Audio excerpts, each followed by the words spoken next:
Growing up, we were considered sort of larrikins as kids. I guess what we differed in looks, it never really meant anything in our family. I think I remember him even being upset or confused finding out that we didn't have the same dad in a way, which just shows that how close we were as a unit and as a brotherhood, that none of that even mattered. It's probably the most difficult period I've ever had to face. I was just heartbroken and in disbelief of what had happened, and it remained that way for a long period of time. I internalized immediately. It's almost like I didn't want to face the reality of what had happened, and I came to a crash and burn about 2 months after, because I went immediately back into preseason, and AFL preseason is one of the toughest things you can do. On top of that, I hadn't grieved properly. I wasn't sleeping. I wasn't eating, and I was in a really poor mental state, and that was affecting my performance on the field for training. Having others involved, it really took a weight off my shoulders and made me feel like I wasn't alone. I was never going to get over this, but I was going to move forward, and that was really important to me, because I was at a point on where do I go next, and what do I do now? Because the thought of living without my younger brother was going to change, already has changed my life forever. But having others involved and their support really helped guide me to a bit of a plan and that I could take moving forward in my life. Approaching people is almost as difficult as reaching out itself, but it should be highly encouraged to, if you see someone down, if you see someone acting differently, to just ask the question if they're okay. It may seem simple and easy, but the ability to do that could potentially save someone's life. I know that I've found times that you might not know what to say, but it's simple how you're going can really change someone's mindset and feel like they're cared about. So I highly implore people to reach out and investigate if someone's acting off or different to what they usually are, because they could be struggling.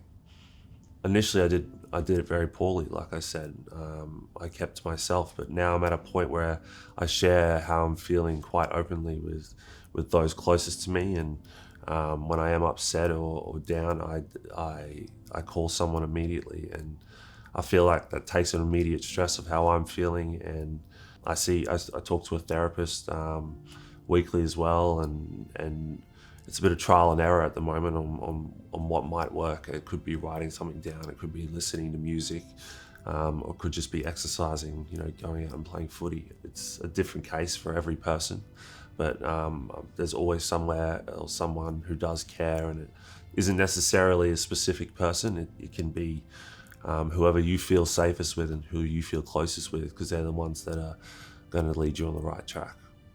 Applaud people who are willing to speak out and encourage that, especially in younger kids as well. There's no weakness in it at all. It's showing that you want to get better as a person, and it should be encouraged across everywhere, that it is a strength, not a weakness, to be able to say, I'm not okay. Unfortunately, my little brother felt that he could battle this alone. Unfortunately, he's not here with us today, but what I can do is spread the message further to everyone else that you must speak out, and you got to let someone know if you're not feeling okay. There is hope, and there is evidence that people do get better, and with great services like Lifeline and being able to speak to your loved ones, you are able to improve your mental state and get back on track. Everyone deserves to be happy, and everyone deserves to be here. So I encourage all those to hold on to hope and to speak out. I've been there, and I've seen a significant change of being able to reach out and speak to someone and let them know how I feel. And I wish I could say that one more time to my little brother, but what I can do now is send that message as far as it can go to those who are struggling out there. I think of my younger brother every single day, and instead of thinking what I could have done and what I should have done or this or that, I want to celebrate the amazing person he was for the 21 years of his life before his death, And what's forward for me is I want to work with great services like Lifeline, and I just want to continue to push the message that it's okay to not be okay, and to speak out and to hold on to hope, because I know that I can't change the past, but what I can do is use this experience to help other people, and hopefully not have them in the same situation as me and my family are in, losing someone that we love. He's not a statistic, he's my brother.